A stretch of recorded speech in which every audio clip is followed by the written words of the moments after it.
नमस्कार दर्शकों, स्वागत है आप सभी का खबरों की खबर के इस विशेष प्रोग्राम में। दर्शकों, आज हम बात करने जा रहे हैं भाई बहनों को जोड़े रखने वाले त्योहार रक्षाबंधन की, जिसे आज पूरे देश में धूमधाम से मनाया जा रहा है। और प्राचीन काल से यह त्योहार प्रतिवर्ष श्रावण मास की पूर्णिमा के दिन मनाया जाता है, जिसमें बहन अपने भाई की कलाई पर रक्षा सूत्र अर्थात राखी बांधकर भाई से रक्षा का वचन लेती है। और इसी दिन भाई अपनी बहन की हर मांग को पूरी करता है, जिसमें वो अपनी बहन को उपहार, पैसे व कुछ मिठाइयाँ भी देते हैं। तो आज की इस वीडियो में हम आपको रक्षाबंधन के इस पावन त्योहार के विषय में पूरी जानकारी देंगे और साथ ही ये भी बताएंगे कि रक्षाबंधन का ये त्योहार कितना उचित है और वास्तव में हमें रक्षा सूत्र अर्थात राखी किसे बांधनी चाहिए और हमारा असली रक्षक कौन है। दर्शकों, जिस तरह हर त्योहार की कहानी प्राचीन काल से जुड़ी होती है, ठीक उसी प्रकार इस पावन त्योहार की कहानी भी बहुत पुरानी है। रक्षाबंधन को लेकर बहुत सी कथाएं सामने आती हैं, जिनमें से एक भगवान विष्णु से जुड़ी हुई है।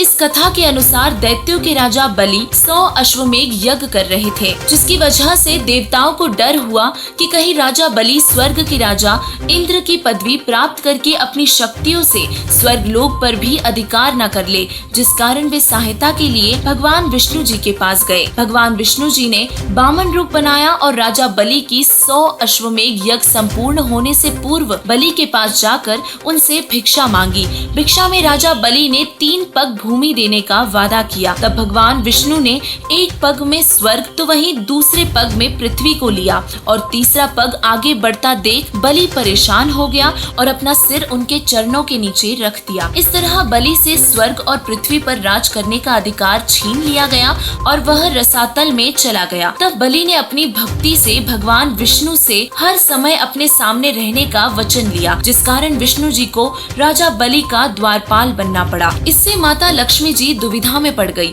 और व्याकुल हो गई। वे किसी भी तरह से भगवान विष्णु जी को रसातल से वापस लाना चाहती थी, जिसके लिए नारद जी से उन्हें एक समाधान मिला और वो राजा बलि के पास पहुँच गयी। वहाँ लक्ष्मी जी ने राजा बलि को राखी बांधकर उन्हें अपना भाई बना लिया तथा उपहार में अपने पति विष्णु जी को वापस मांगा। यह श्रावण मास की पूर्णिमा का दिन था और तब से ही रक्षाबंधन मनाया जाने लगा। तो दर्शकों, रक्षाबंधन से संबंधित लोक कथाएं तो और भी है, जिन्होंने इस त्योहार की बुनियाद रखी और जिनसे रक्षाबंधन के त्योहार का ये महत्व निकलता है। दर्शकों, राखी को सुरक्षा का प्रतीक माना जाता है, जो ये संबोधित करता है कि वह सूत्र जो बहनें अपने भाई की कलाई पर बांधती है, वो उनके भाइयों की सुरक्षा करेगा और बदले में भाई अपनी बहन की रक्षा करने का वचन देते हैं। अब विचारणीय विषय ये है कि क्या एक मामूली सा धागा या रंग बिरंगी खूबसूरत दिखने वाली राखी किसी की सुरक्षा कर सकती है? आपने बहुत से ऐसे इंसिडेंट्स या खबरें देखी होंगी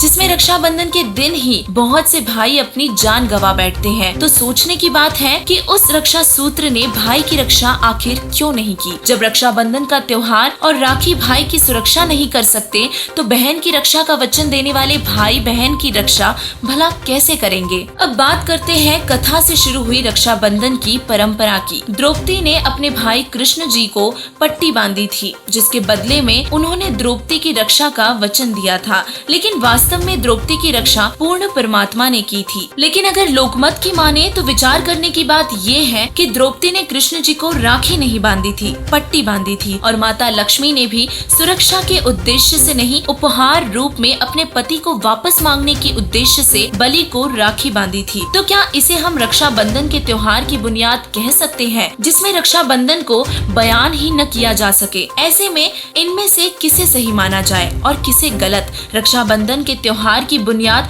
आखिर किसे माना जाए? तीसरा, हम बात करेंगे उनकी जिनके भाई या बहन नहीं होते, तो वो इस त्योहार को कैसे मनाते हैं। रक्षाबंधन के दिन ऐसी बहनें भी देखने को मिलती हैं जिनके भाई नहीं होते और उस दिन वो अकेले बैठकर रोती हैं। तो क्या ये त्योहार उन बहनों या भाइयों के लिए नहीं है जिनका दुनिया में कोई नहीं? जब सगे भाई बहन एक दूसरे की रक्षा नहीं कर सकते, तो क्या मुंह बोले भाई बहन एक दूसरे की रक्षा कर पाएंगे? क्या किसी के पास इन सवालों के जवाब है?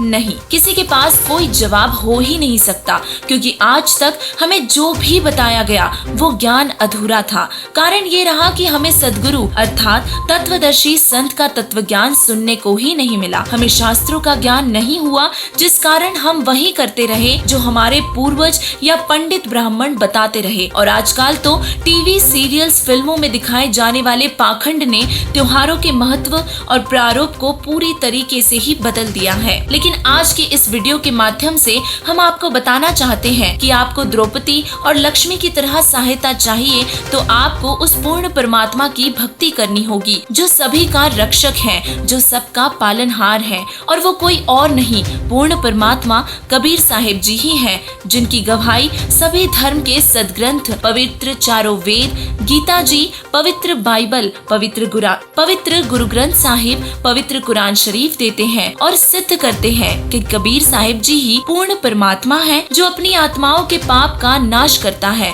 और मृत्यु को भी टालकर सैकड़ों वर्ष का जीवन प्रदान कर सकता है। उस कबीर परमेश्वर के लिए कुछ भी असंभव नहीं है। दर्शकों, वर्तमान समय में रक्षाबंधन के नाम पर किए जाने वाले पाखंड से हमारी रक्षा नहीं हो सकती। रक्षा केवल और केवल समर्थ परमात्मा ही कर सकते हैं।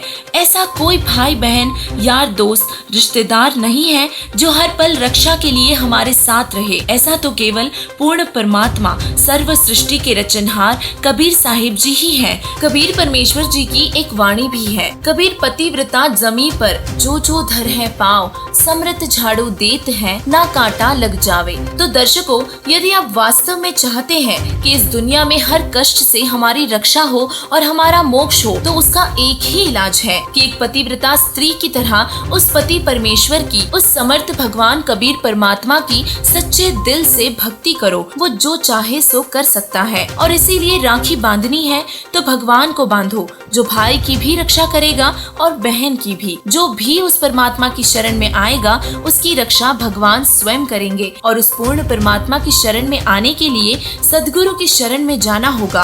और वर्तमान में जगत गुरु तत्वदर्शी संत रामपाल जी महाराज जी ही वो तत्वदर्शी संत हैं जो पूरे विश्व को कबीर साहिब जी की शास्त्र अनुकूल भक्ति बता रहे हैं और मोक्ष की गारंटी देते हैं। यही वो महापुरुष हैं जिनकी शरण में आने से सब रोग, कष्ट, समस्या, तंगी और परेशानी खत्म हो जाती है और वो भक्त सद्भक्ति करता हुआ सुकून की जिंदगी जीकर अंत में मोक्ष प्राप्त करता है। और इसीलिए ऐसे न्यूज की तरफ से हम सभी की आपसे प्रार्थना है कि देर ना करें और तत्वदर्शी संत रामपाल जी महाराज जी की शरण में आकर अपनी व अपने परिवार को उस परमात्मा की भक्ति का, सच्चे मंत्रों का रक्षा कवच दिलवाकर उनकी सुरक्षा करें। धन्यवाद।